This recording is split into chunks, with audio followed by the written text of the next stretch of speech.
Ladies and gentlemen, welcome in to another March Madness update here as we are on to the round of 32. I'm going to be recapping all the games yesterday and then previewing games today, along with taking a look at my bracket. Now, you can see I am in the 62nd percentile of this big group that I created, over 1,400 teams. But guys, it's really not a big deal. I've tried to tell people as long as you have your final four teams, like look at how close these points are. You're going to be all right as long as you have your final four teams and hopefully a lot of your Elite Eight teams. Now, my bracket took on some water yesterday when St. Mary's lost. That was a very annoying loss because I had a nice night window. But when you look at this, you still do have, when it comes to my final four, Arizona over UConn, both of those teams possibly going to the Final Four. I could see it happening. Houston over Tennessee, both of those teams annihilated, the teams that they faced in round one. Now, they were very low seeds, but still, you want to have your Final Four. Whether you're in the 62nd percentile, 89th percentile, there's no point in taking a victory lap. We're all so close in terms of overall points, and the points multiplier from the Sweet 16 to the Elite Eight to the Final Four to the National Championship is so large, you could actually make up going from the 48th percentile to the 93rd in a single round just because it gets so much bigger depending on how many Final Four teams you actually have. So as long as the problem is some people had New Mexico, some people had St. Mary's, I know. Not very many people, but some people did have those teams. This is an extremely chalky, right now, tournament. I think that's going to change with Michigan State facing North Carolina. But right now, you're seeing all the 1 seeds advance, all the 2 seeds advance. And we will go ahead and take a look at this. Let me turn this down. This thing's going to autoplay.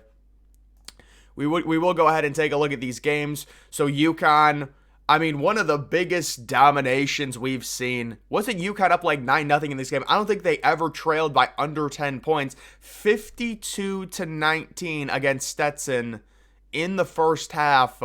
Yeah, what a domination. 16 over a 1.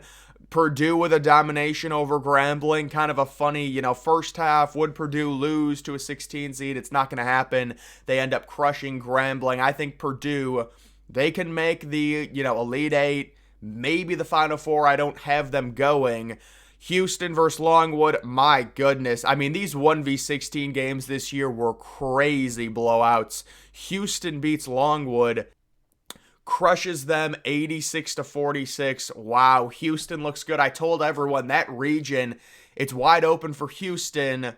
Marquette beats Western Kentucky. Boy, I thought this possibly could happen. Think about it.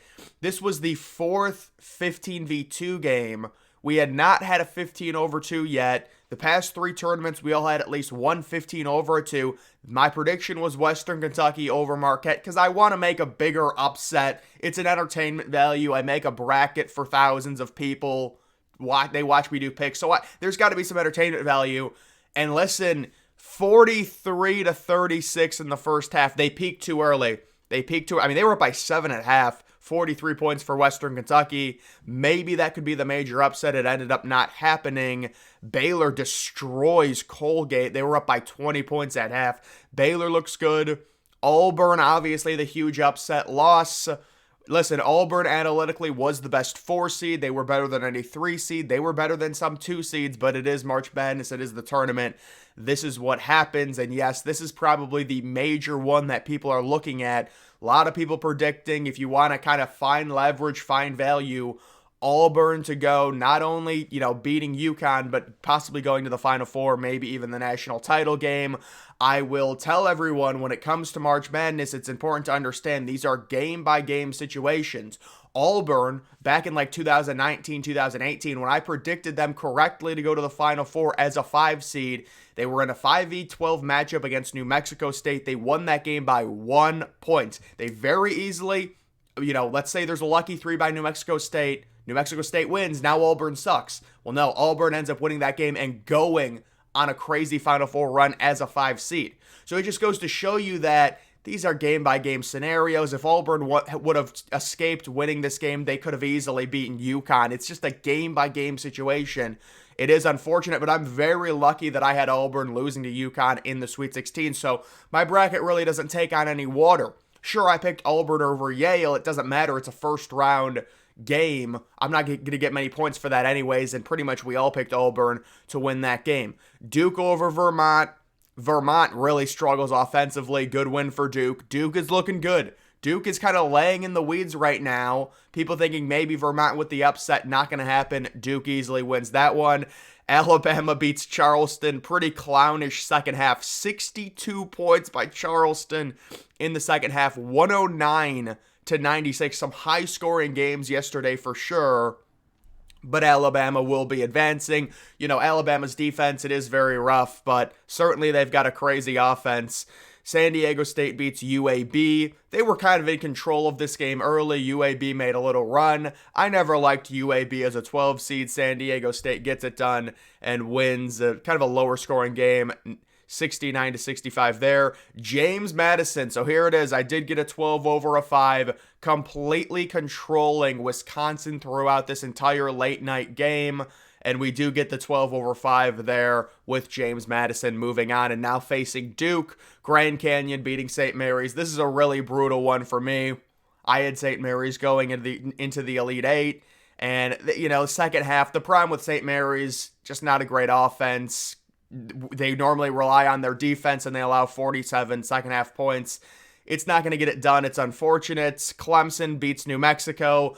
I had a lot of people asking me about this game. What happened to New Mexico? Well, look, if you shoot 29% from the field, 3 of 23 from 3, you just put up a stinker. It is what it is. It's like McNeese yesterday. Well, I guess you could argue McNeese just got thoroughly dominated. New Mexico, again, you go 3 of 23 from 3. It's a one-game sample. It's unfortunate.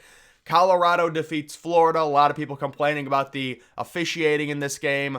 Unfortunately, this is the problem with Florida. They're a hit-or-miss team. They could lose in round 1 or they could go to the Final Four. And that was in regulation, by the way. 102-100. Florida coming all the way back late in that game. Or I guess it was kind of back and forth. But, I mean, they were down by like 6 with a minute left. They tie it. And then Colorado hits a baseline jumper almost right at the buzzer. There was like 2 seconds left. And they beat Florida 102-100. It's very annoying with a team like Colorado, who has high-octane guard play, for them to be in the first 4, because you're not sure they're going to win that first 4 game to even get into the tournament, but they end up doing it, and then they defeat Florida. Northwestern over FAU. Good for Northwestern. This was a really low-scoring game early. I remember this was the 12-10 game, but Northwestern gets the job done. They have a crazy overtime, 19 points in overtime. Florida Atlantic, some people picking them to go relatively deep. It's not going to happen. Texas A&M over Nebraska, another really high-scoring game, a 9 over an 8. I had Nebraska. I'm not too concerned. It doesn't really matter. But A&M, well, you know what? A&M scoring 98 points in regulation. You know, they face Houston next, so we'll see. But they allowed, 83 points to Nebraska. And then I did have Utah State beating TCU. Doesn't really matter because I have Utah State losing in the next round anyways. But just looking at the games upcoming here on Saturday, we're going to go through these matchups. What a weird situation this is. Salt Lake City, Utah, 12:45. So that's a 10:45 a.m. start time. What is going on? That's just a very early start time for a round of 32 game.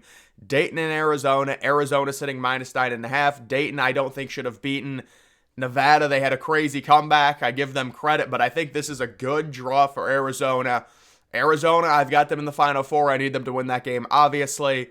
Gonzaga versus Kansas. Gonzaga, the 5 seed with a 4.5-point favorite there over Kansas. Doesn't surprise me considering Kansas is dealing with injuries and probably should have lost to Samford.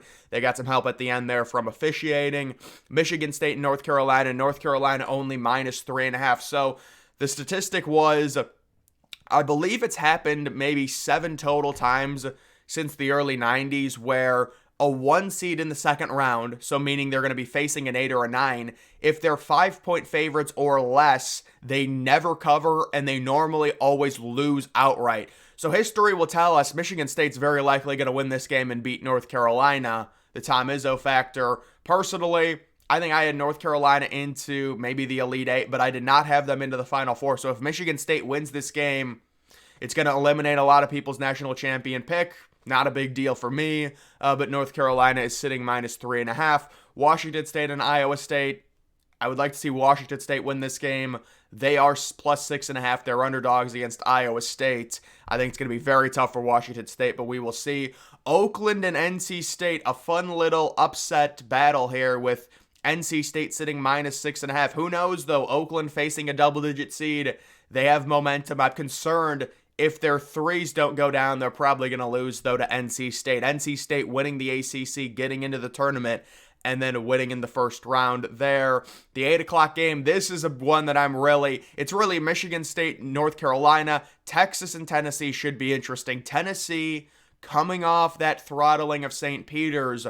I've got Tennessee into the Final Four. They're sitting -6.5. They're hosting Texas. Texas, they're a dangerous team. They did struggle a lot offensively against Colorado State, but they won that game 56-44. We will see.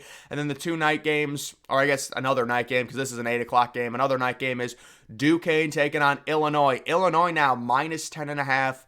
I would like to see Illinois win that game. I believe I have Illinois into the Elite Eight, and their bracket is really, or I guess their bracket is not opened up. They still have Iowa State in their little quadrant. And then the final game, it is Oregon and Creighton. I would like to see Oregon win that game. I did predict this matchup, but I had Oregon beating Creighton. And you can see Creighton is just only -4.5. So Oregon with momentum, we will see in terms of that one. But guys, that is going to do it for this video. Make sure you follow me on X. Link to that's always in the description.